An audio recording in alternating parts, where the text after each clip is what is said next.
Greetings, dear ones. I am Sonia, the host of the Treasure Is You podcast. We are the frontiers riding the wave of evolutionary progress. It is the steps of the journey rather than the destination that shapes our resilient character. Learning, growing, stretching the concepts, beliefs, and experiences. We have the choice, the will, and the stamina to make every step in every second of our journeys magnificent, filled with our own desires that echoes throughout the fabric of this reality, encompassing the whole, seeing with enlightened eyes, and knowing that the treasure is you.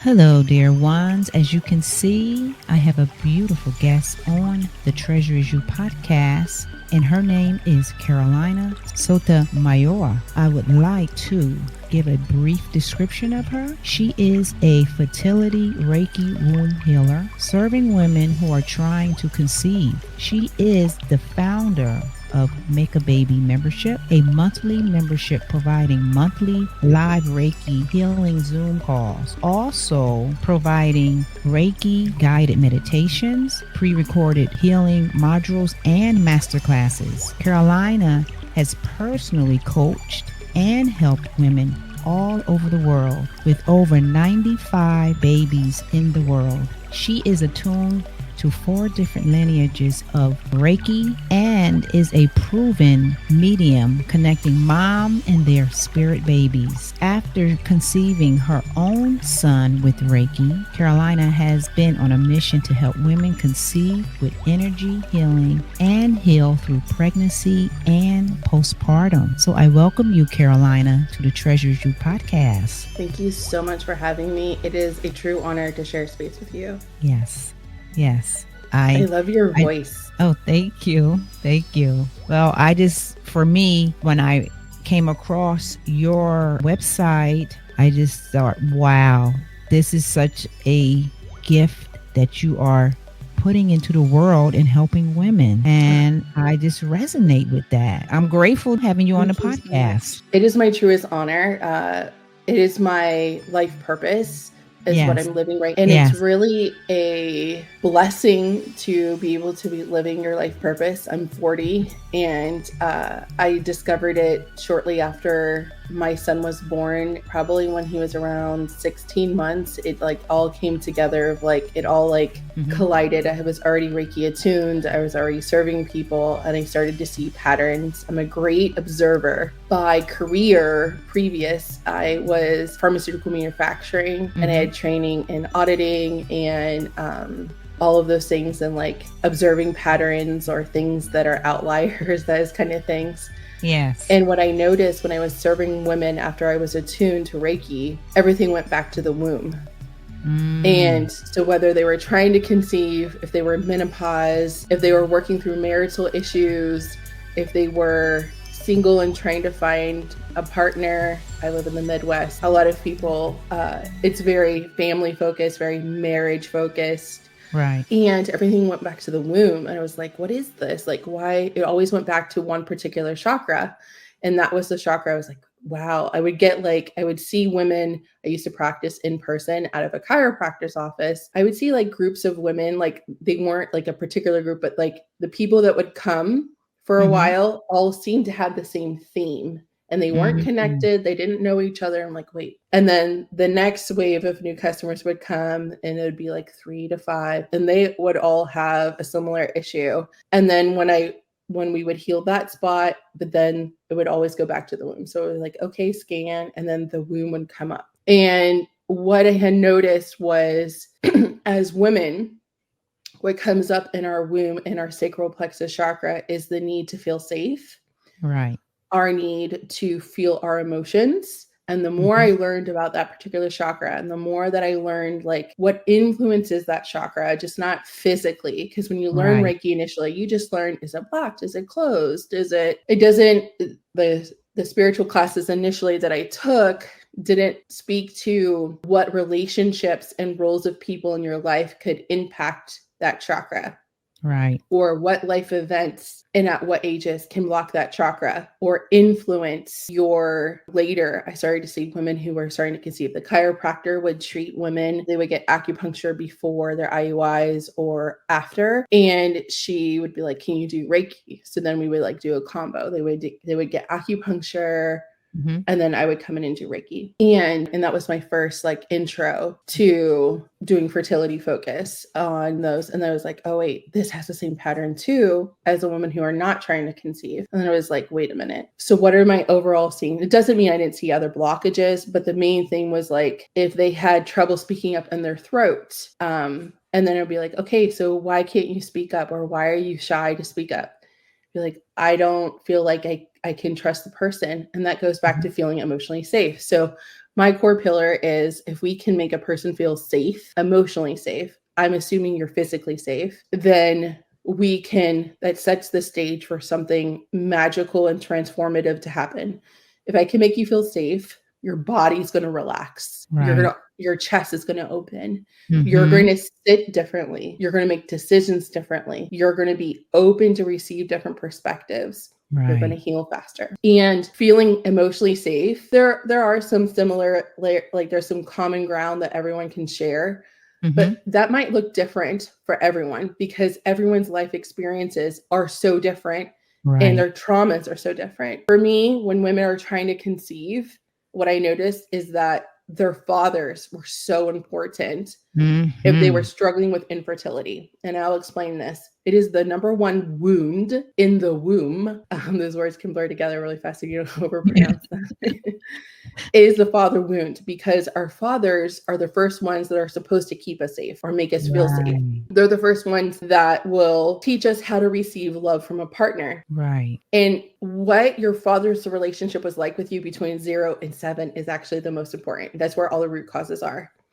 And that is, so basically what I do is deep shadow work, just sprinkle in some Reiki and some coaching and holding a lot of space. Yeah. So what the work I do, is it important? Have like on my TikTok or my Instagram, I share like the work that I do is shadow work. So like the I didn't invent the father wound, but this is, you can find it anywhere, books, but we use Reiki to remove the stuck emotion that's in your physical tissue.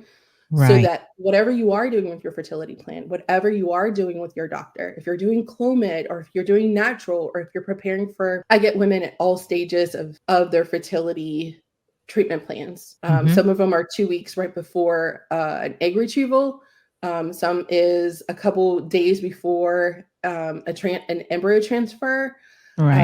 Some of them are a year before, some of them are before they meet their partner. Some of them, they're like, I have PCOS, but I want to have a baby one day. And I feel like I need to embrace my feminine. Help me. So everyone's a little bit different, but the father wound is the most important. It is actually, I struggled with infertility and my father had passed in 2014. I got married that same year and I wasn't conceiving. I was not getting pregnant. There was nothing physically wrong with me.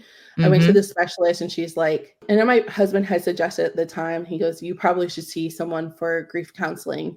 And it was with that specialist, she's like, you're just really sad. You're really sad. So we started getting grief therapy, got tested again, still nothing wrong. Fell off my horse. This is 2016, beginning of 2016. I had a gnarly concussion. I fell in a ditch off my horse. Oh, literally falling off the horse. Yeah, I had, I used to have horses. I had one left. I had two for a while and, he went right. I went left. We were riding in a country road. It was during hunting season and a gun went off, in the woods. And I was on a gravel road. He went right because he jumped and I left. I went on medical leave. And during that medical leave, I couldn't drive. I couldn't be on my phone. My memory was not coming back the way they wanted it to be. So my husband took me to a crystal store, and this is a lady that I had been taking classes with because after my dad died, my spiritual awakening happened. Okay. And I was starting to learn about spirit guides and the spirit realm. And death is a very bizarre thing, but my dad's death was, I don't know how much living I really did before he died. I think, of course, I had experiences, but like deep intentional living, I was not doing. So after he died, I wanted to connect with him. I was like, how does a relationship just end? Right. Up to that point, he was my person, and he was the only person that had never physically abused me. So I was like, oh, he's safe because he never physically abused me. I didn't know anything about mental abuse. I didn't know anything about verbal abuse at that point. Right. So I was grieving so hard, and all I wanted to do was talk to my dad. I was like, well, I do believe in the other side. I wanted to become a psychic medium. So this lady, and I live in Omaha, was giving classes, and they were only $25. So I would go and I would sit for 2 hours and I would learn like all kinds of things. I was like, all right, she would do a class on aliens, and she would do a class on chakras and all of the things. And she's like, your sacral plexus and your throat chakra are blocked. But I had never heard of Reiki before. And she said, you need Reiki. You don't need crystals to heal your concussion. And I was like, okay. I had grief therapy the same week. Didn't tell the therapist about my visit to the psychic store. And she's like, you're at a crossroads. You need to either get on antidepressants because like you're still in your funk, you're still in this dark place, or you need to try Reiki. I was like, I'm trying to conceive. I'm not going to that's not the route for me. I don't want to do pharmaceuticals. I had done them in my 20s and it was not what I wanted for me. But I respect anyone who wants to choose that route. I just had so many bad reactions to different medications, and I knew it was going to be a long journey to find the right one, all of the things. Right. So she recommended a Reiki healer at this. Remember that show Private Practice where they had all the modalities in one building? We have one here in Omaha. Oh, okay. And she's like, this is a legit medical place because it's still very medical at that point. It's still very medical minded. So I went to that place. So I went and got Reiki at the place that the therapist recommended because that is where I trusted her more.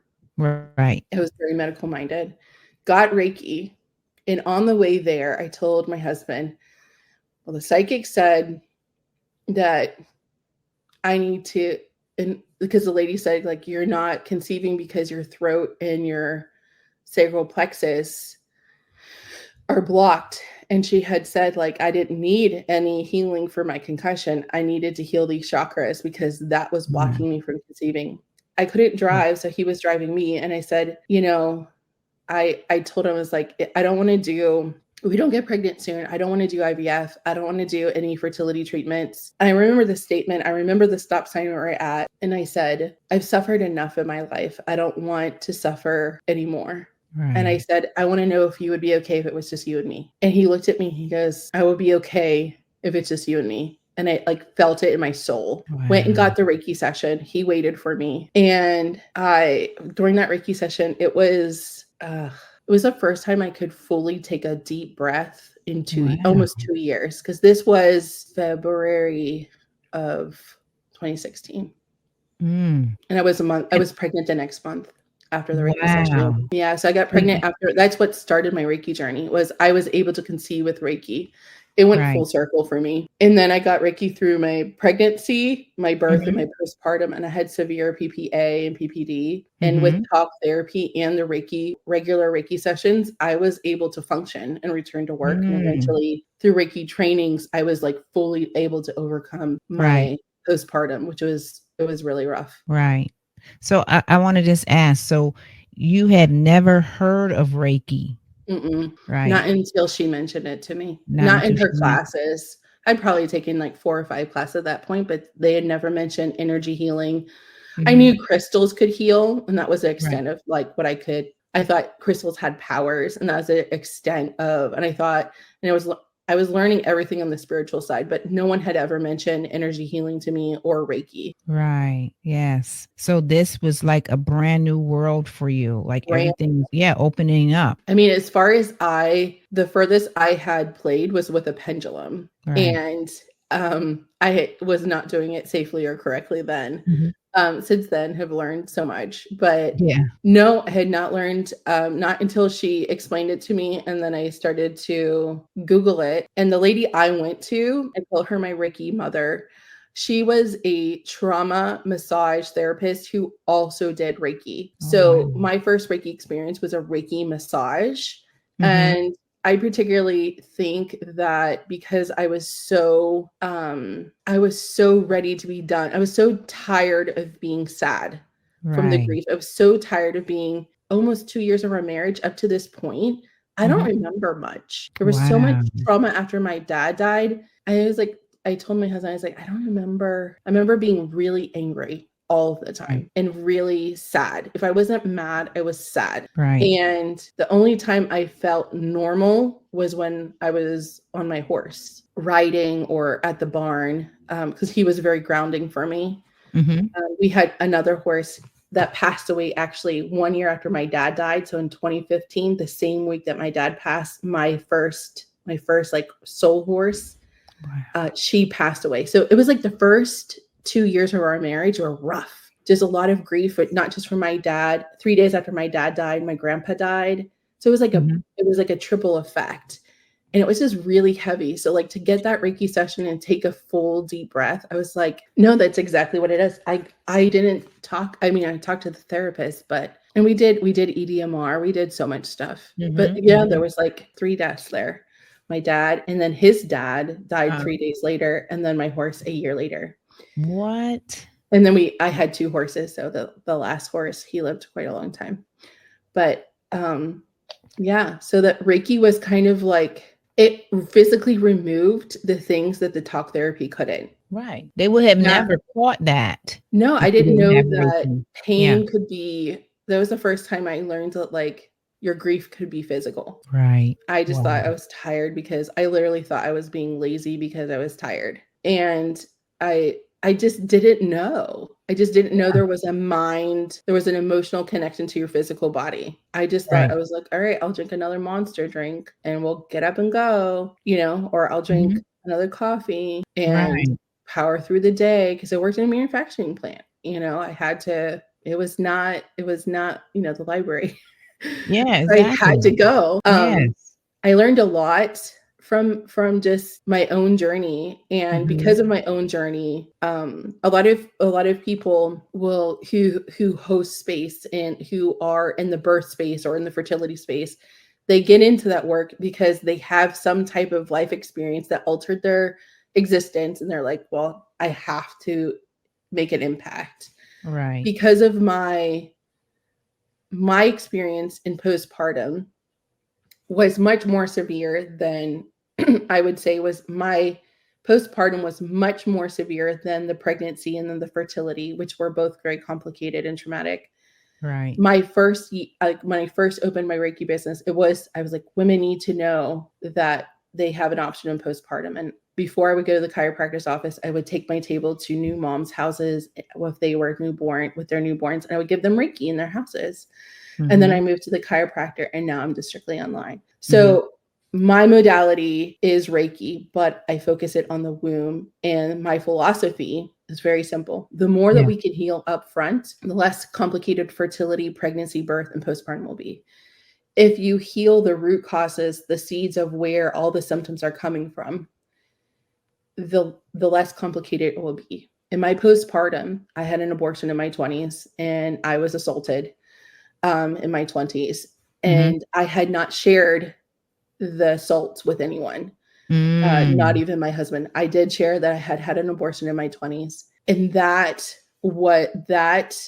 came up in my postpartum in the most vulnerable ways that made me go into very, very dark places, combined with severe sleep deprivation and a traumatic birth.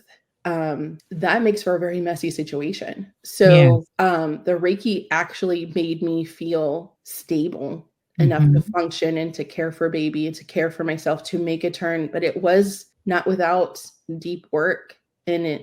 So if you have had traumatic events in your life and you're wanting to conceive a baby, I highly suggest talk to someone that you feel safe with. The more that you can feel de-triggered, or you feel like you're at peace with a life event or a relationship with a person that's hurt you, the easier the later things are going to be. Almost like you think about risk tolerance. Right. People ask that when you do financial investing, or that's the most common one. It's like, what's your risk tolerance? I like to talk about that in my coaching session. It was like, you want a baby more than anything. Right. So let's do the preventative maintenance to prevent as much of this. Doesn't mean life's not going to happen. Doesn't mean that your birth won't take a turn. It doesn't mean that you won't get postpartum, but I guarantee you'll have a lot more physical capacity in your body, Right. higher vibration, and more emotional capacity to confront the things that do come up with the way that you will want to. Right. Wow. Well, I wanted to ask you as well. Wow, what a story. I mean, I want to know from people, how did they find you? How did it all started, At first in Omaha, it was Facebook mom groups. Mm-hmm. And we would go to the chiropractor, and I are good friends. We would go to different expos. Mm-hmm. There was a few that we did, or we got invited to have a table at, and usually at those events you have like a giveaway, and I didn't really have any money. Right. So I was like, I'll scan your chakras. And we had a line. She kept track. I read 150 people's chakras that day. Wow. And I got really good. And I would just stand there with my pendulum, and I had a black obsidian in each pocket. And I got really good at chakras really fast. I was like, wow. Here you go, if you want. Yeah. And then we would just give them a business card. And then eventually, before the pandemic, I usually go through things month to 6 weeks before most other people do collectively. That's in my world, like in my circle. Mm-hmm. And it was a month before the pandemic hit. I shut down my in-person business. I didn't want to touch people anymore. I didn't want to be in the person space anymore. My little was saying that Reiki was taking me away. So I needed to be home more. He's now 7. Mm-hmm. So I was like, I'm going to go online, and I didn't want to pay rent anymore. Right. So I went online, and that was like, well, can I be as powerful online as I am in person? Right. I figured it out. Eventually I got on TikTok, and now we're up to 18,000 followers on TikTok, wow. Building our following on YouTube. And most people find me through Pinterest, mm-hmm. YouTube, or TikTok, but primarily, or through podcasts. They find the podcast. I'm taking a little break from mine, but it's called the Make a Baby podcast. But right. But they can, we just made it very simple. You used to have a different name, but like Make a Baby is as simple as you can make it. It says it right there. Yeah. Right. So they usually find us on TikTok, or for like Reiki womb healing or fertility Reiki. Those are some keywords that people use. Mm-hmm. So wait, I want to go back. I want to just go back to what you said earlier about the father. So would you say that having emotional blockage from having a trauma from your father, like if they abandon you or abuse or anything with the father figure, would you say that is like a number one emotional block for women in fertility? Yeah. What we can break down, circumstances can be different, but the residual feelings that the woman feels after as a child, not cared for, they can feel invisible, they can feel abandoned, neglected. Right. And the father could literally still be in the home, but not be present or affectionate or connect with the child, or the dad could just not be around. Right. Or they may have passed away. There's so many circumstances, but the wound itself of like, they just didn't have the father that they needed to make them feel safe, loved. Those are the two key points. Mm-hmm. And then worth. So if you don't feel loved, or they say, or there's a lot of broken promises. Yes, I'm going to pick you up 3, and they don't show. Right. Then the person can internalize that as, I wasn't worth their time, and I wasn't worth them keeping their word. So that impacts their self-worth. Or there's also an absence, there's another thing that happens is that children grow up and are made to be mature or adult-like way too soon. And that can lead to PCOS and endometriosis. Because a lot of those are some of the emotional things that I find with women with PCOS, is that they are made to mature way too fast, and they had to. Wait. So what is that? The PT? Would you say PTOS? No, PCOS. It's Oh, polycystic ovarian syndrome. And that's where women will get like fibroids, or there's an imbalance of their hormones. They might get facial hair. They might have what they call moon phase. There might be belly weight. There is insulin resistant. So it's very difficult to lose weight. It's very common. And with PCOS, it can make it very difficult to conceive. It's a very common diagnosis. What about you said endometriosis? Endometriosis. So endometriosis is thought of as a reproductive disorder, and it's not. It's an inflammatory disease that actually is uterine-like lining that can grow anywhere in your body. And a lot of people don't know that. And there's different levels or different stages of endometriosis. And it's very, very, very painful. A lot of people assume that the endometriosis, the uterine lining, maybe just grow in the pelvic area and will only grow on the outside of the uterus. No, but I've heard of people, and there's like studies showing that people have endometriosis in their lungs, their gallbladder, their stomach, their kidneys. It is endometriosis can grow anywhere in their body. Wow. I'm just now first time hearing this. I learned this. I had an endometriosis coach come on the podcast, and I learned so much from her. And she's like, yeah, it's not a reproductive disorder. It is an inflammatory disease. So there's ways that you can control that with diet. It's super important. Stress is super. So they call it like flare-ups. So you can manage endometriosis. The way that she explained it, she's called on Instagram, she's called the Endo Coach. And she explained it. It often goes undiagnosed in Hispanic and women of color, much more higher rates of that than Caucasian women. But it's often not, it takes a while to get diagnosed, because a lot of doctors will just miss, oh, you just have a bad period. And with endometriosis, you actually have to have a surgery to physically diagnose it. Oh, okay. Because they have to go in, they have to get a biopsy, and to remove it, you have to have surgery. Wow, that is something. I'm going to disclaim it. That's all I know about endometriosis. I'm not a doctor. Right, of course. Don't come for me. That's just what I have learned. I'm not an expert. Yeah, but you learn so much from your experience and helping others. You learned a lot along the way to help them with their emotional blockages that, guess what? A lot of people didn't know until you came along, including myself, that this could be healed.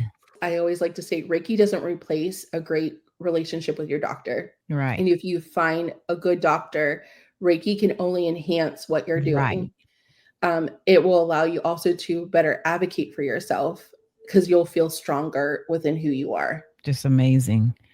So wait, I want to ask another question, because I mean, your story is just, I don't even know how to describe your story. It is just, for one, you healed a lot from it, and, dealing with the horse, falling off the horse. And did you have amnesia, or you just had moments of like, you didn't remember certain things? They were afraid I was going to have a seizure. So I couldn't watch TV, be on the iPad or the phone, because I had depth perception issues. So like, I couldn't see how far like the sidewalk was from me.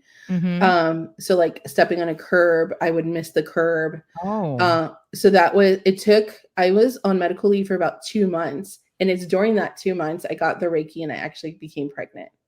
Wow. So it was, do you ever hear like a God smack? You ever heard that term where like, if you don't take care of it and you get signs from the universe, then God will take care of it for you and give you a timeout? God had been giving me signs up until that point to slow down. Right. Even like family members would be like, you don't have to like work this many hours. You don't have to do so much. You can take a rest. Right. And I was just like, I was running. I was being busy to make myself feel better. I was busy running. Yeah. So that even with like, I would only slow down for therapy, and I would go to dinner with my husband, and I would be at the barn with the horse. But because I didn't listen, and this has happened a lot in my life, is that the universe will say, we're going to make you do a timeout. And it was the first time being put on that medical leave where it was like a physical timeout. Like it was, I couldn't read because I couldn't focus on the words on the page, and I couldn't drive. I was literally just sitting there, and my husband still had to work, and I couldn't go to the barn unless he drove me, and I couldn't be at the barn unsupervised. So it was a lot of looking out the window with my cat. So I had to sit with myself, and that was like, sit with your thoughts. And it was when that was like the start of me learning to be okay with myself and being still and kind of like quieting my mind. Never my life, because of the trauma and the things, like my mom was an alcoholic. So like I had a lot of childhood stuff. So there was a lot of reasons why I didn't want to sit with myself. Right. I had to sit with myself. Yeah. So then that was my first time out. And because of that, I believe that's how I got pregnant. I learned to have a timeout, and I got Reiki, and my chakras got balanced. Mm-hmm. And then, there you go. We had a lot of fun because I couldn't do anything else. Yeah. We made our son Ollie, who's now 7. Wow. He's the first Reiki baby. It was on my dad's anniversary after we told my in-laws that we were pregnant. Isn't that something? Yeah. So that is a gift. I believe my dad chose our son for us because we had prayed for a little girl and we got a little boy, and he couldn't have made a better decision. Ollie is exactly what we needed. We're one and done. Now I help other people have their babies. Yes. Yes. And you are definitely doing that. I wanted to ask you, when did you know that you can speak to spirit babies? So I knew that I could talk to other people on the other side when I became a Reiki master. And I knew that it wasn't fake in my head. I had gotten like some hints talking to my Reiki guides when I got attuned to Reiki, the first 2 levels. But when I became a Reiki master, which is teacher level, everything changed. And it was when you get an attunement, it's the installation of the Reiki healing energy in your body so you can heal with your hands, with your eyes, or doing it distance. And I started to exercise it more in my sessions. And then I finally got to work on pregnant women more regularly. And it was a long process because it would be like the messages, I would have my hands on their bellies. And then I'd be like, okay, I feel, and the babies would follow my hands. Right. And then I would create a connection with them. And then the messages that I would give mom would be validated months later after they give birth. Oh, like the things I would describe them as, or the things that they wanted, or the things that the baby would tell me would happen were almost always true. So like now with babies, and every baby is different, but sometimes there's really special babies that will up level it. So 2 years ago, I had a client, she's now on her 3rd Reiki baby. She's in her 3rd pregnancy with me. Okay. Is the first one, the baby's name was Noah. And he's like, and I was scanning her, and we knew that she was pregnant, and I was working on her womb, and I was trying to connect with him. And he showed me like the chakra system, but like in a rainbow, like in a curve. And he's like, look at my chakras, look at my super chakras. And I was like, whoa, homie. Like literally a conversation. He's like, I can show you my chakras. Oh, wow. So that was the first time a baby. So the more that I worked online, I have found that like when I do streaming or I do a live call, my channeling it flows, especially on a live. So, but in a session that's one-on-one with a client, usually the second session I have with them, it's just free flow. Like they talk. It's like some of them are really chatty, some of them are really musical, some of them hum. But usually their personalities, as I describe them in utero, are the same as they are when they come out. So that's really fantastic to get that validation after, and to serve the woman from the time that they conceive through postpartum. You need support because your body's going to change. You're going to be depleted in postpartum. Birth is really hard, or it can be. And with postpartum, you need like just restoration of your energy because you've had so much depleted from you. Wow. I think that right there, that's a gift as well, right there. I mean, you're able to speak to the spirit babies. It's a gift, that's for sure. Yeah. And I think this became from the desire because I am able to talk to my dad, and that came from the desire. Like, you just don't know where things are going to go. But because of his death, and I wasn't ready to let him go and just like sever that relationship. And it was like, in my mind was, just because somebody dies, why does your relation have to end? Why can't it just look different? Right. But why? Like, why? Yeah, you're right. Just because Betty across the street tells me he's dead. So like, I was like, that's not enough for me. And I think because I was just so open to outside of the box. And because at this point I got attuned in 2017. And the time that I was doing online stuff was 2020. I became a Reiki master in 2018. So like, sorry, thumbs up. That's good timing. And then eventually I took like psychic classes, and the more I got attuned to different lineages, and the more that I learned about evidential mediumship and ethics and things like that. Right. It was just over time. But once I became fertility focused. I used to use a pendulum to connect with them. I use oracle cards now. And as long as I focus on the Reiki, it comes and flows. Sometimes, like right now, we just had in one of my group programs, we had a woman get pregnant on her IUI. And she's about 7 weeks pregnant. Baby lets me know that they are there, but they're not talking to me yet. Right. It's not all on the same timetable. They're like, I'm fine, but I'm not talking yet. And that's okay, because usually it's like 8 to 10 weeks that I'm not, like, they'll start to have a voice. They're still getting used to being earth side or in womb side. Right. Wow. That is. So there's like patterns I can see in the communication. Like sometimes it's just too early. It's like when a person passes, you have to wait 90 days for them to get adjusted to being passed. Right. Yeah. Wow. Yeah. So that's a gift.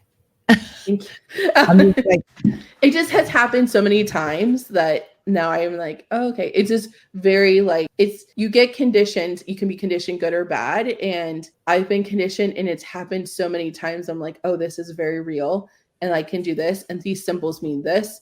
And like when I see if a woman's going to conceive or not, and we're in a session, I can see they're solid white dots, and everything comes on my right side. And so a lot of times I'll close my eyes and I can connect and I can see colors. Right. And I can see how many pregnancies I'll have in this lifetime, and like how many of the souls, because sometimes, depending on soul contracts, there's like, or if it's outlined, then I can see if it's going to be like a miscarriage. Sometimes I can see that. And also I can hear, like, there's usually one prominent voice that's speaking if there's multiple. And then usually like I can understand also their energy. Are they like the kind of baby that's going to be like an oops, unexpected, or I'm coming with hell's fury no matter what? Or the other one will be like, sometimes if a mom says, I feel like our family's complete, or I might want one later. So there's like, if she's back and forth, sometimes the soul's like, I'll wait for the next life. Okay. Versus like, there's some that are like, no, I'm coming. And usually I can feel that energy. Like if a family's like, I'm not sure, we might have another, or like, we're done. And then like 5 years later, oops, like I can usually like, my best friend, I was like, you're going to have 5 kids. And she's like, no, I'm not. And I was like, no, there's 5 there. She already had 3. And I was like, no, there's 5 there. And she's like, oh, I'll adopt the 5th. I was like, no, you're going to have 5. There's 5. Yeah. He just turned 1. Did? The 5th one just turned 1.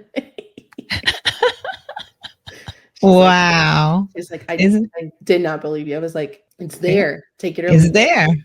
You saw it. Yeah. Yeah. Oh my goodness. Take it or leave it. But that's just my interpretation of what I get. And like some people can accept it or not. It doesn't mean like I'm Jesus. If you want to change your timeline, change it. I mean, he did eventually went and got a vasectomy. So there's no more. Gotten it before. I told you. And yeah, you did everything I usually, for some people, like, that's come true. Yeah, you're never wrong. Yeah. It's done before. Wow. It's done now. Yeah. I'm trying to think of okay. So what about the mothers or the women that want to conceive when they come to you? Are they at their wits or they don't believe in Reiki or they're just like, I have an energetic boundary that I don't, you know how women will say prayers and they like command things into their space. Yeah. I am not here to convince you. Either you want to work with me or you don't. I'm very Right. polarizing in personality. Right. So either you love me or you don't. There's really, that's just how life has gone for me.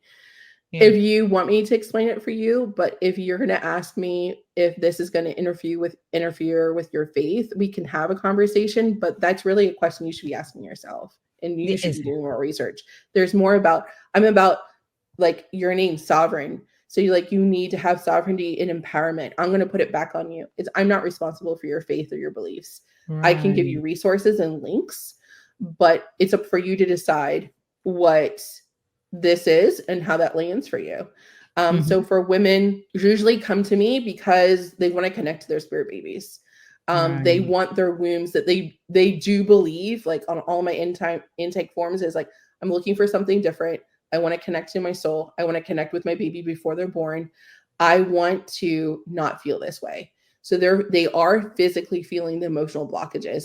They want to get pain relief. So Reiki can promote pain relief, and it can help you heal faster before and after a surgery.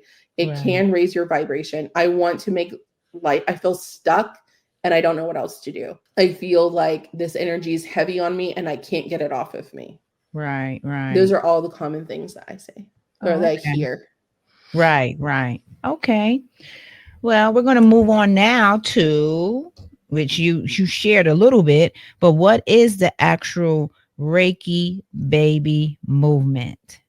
So the Reiki Baby Movement is my creation of us moving forward where you can have a community and you're feeling empowered for you to have your baby your way. And if you choose to do it with Reiki, the Reiki Baby Movement is a community on Facebook, but also we have free meditations that you can receive. So you can, we have this one that's where you can connect with your spirit baby instantly. And that's where in the meditation, you're walking to meet with your spirit baby. And with that Reiki, I hold that space for you with my voice, and you can connect with the soul. You can feel that baby. You might get a visualization. You might get like a psychic download. You might feel tingles. You're going to feel the presence of your spirit baby. Wow. And then you get 3 free days inside the membership to decide if you like it or not. And if you don't like it, you can cancel. And we love you all the way. Exactly. Wow, that's amazing. How did you come up with that? The Reiki Baby Movement. Well, I feel like people, they connect with me more if they can have an experience with me. So that's why I feel like if you want to come to a live call in the membership, that usually like creates a connection. Right. So that you can experience before you buy. I think that, and some people are not ready to buy. They might set a whole year before they purchase. Right. And they can sit in the free community. And we have live events, we have free circles, and also they might need a space to go to connect with other women who are going to their same thing, that are also like spiritually minded. Wow. I didn't have a place to ask questions. I didn't have a place to say, I'm struggling and I don't know if this is normal. Like people need to have a place that's not judgmental. Yes. Yeah, you're right. They do definitely need to have Also, that. like fertility is freaking expensive. My membership's only $49 a month, and we're keeping it that price for a reason.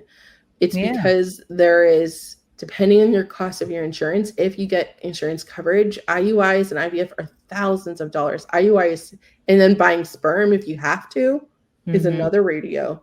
Like it's so expensive. So Reiki is just, the membership just, it was my way of like making sure people had access. And we have free circles for that reason too. Some people can't even afford the membership, but that's okay. That's why we have YouTube and we have plenty of videos, and to make sure that people who want to have a baby, there's no, addressing the social economic barriers. to the fertility space. Well, you are definitely helping women who want to conceive. You start a community to help people have a connection with you and to have a connection with their spirit baby and the whole process. I think what you're doing is phenomenal, and it is a gift, in my opinion, what you're doing.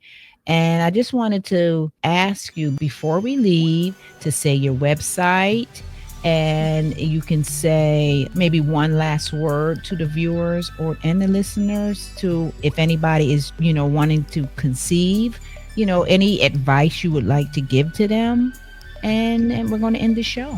Sure. Thank you so much for having me again. I love sharing space with you. I love your whole energy and your vibe. You can find me on TikTok at the Carolina Sotomayor, same handle on all of the platforms. My website is Carolina, like North and South, Sotomayor, SOTOMAYOR.com. And you can find free resources there. And if someone's trying to conceive and they're struggling, understand that fertility is not just your body, but it's your energy and your mindset.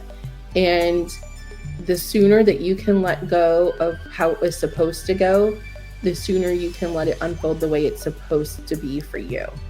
Right. And just because somebody got pregnant by accident or in drunken night, that's their story, not yours. Your story is divinely written. We just have to give it space and time to unfold. And also, when you're approaching your healing journey, healing's not a one-time event. So one Reiki session, sure, it might be enough to open up your chakras, but make sure you're doing the shadow work too.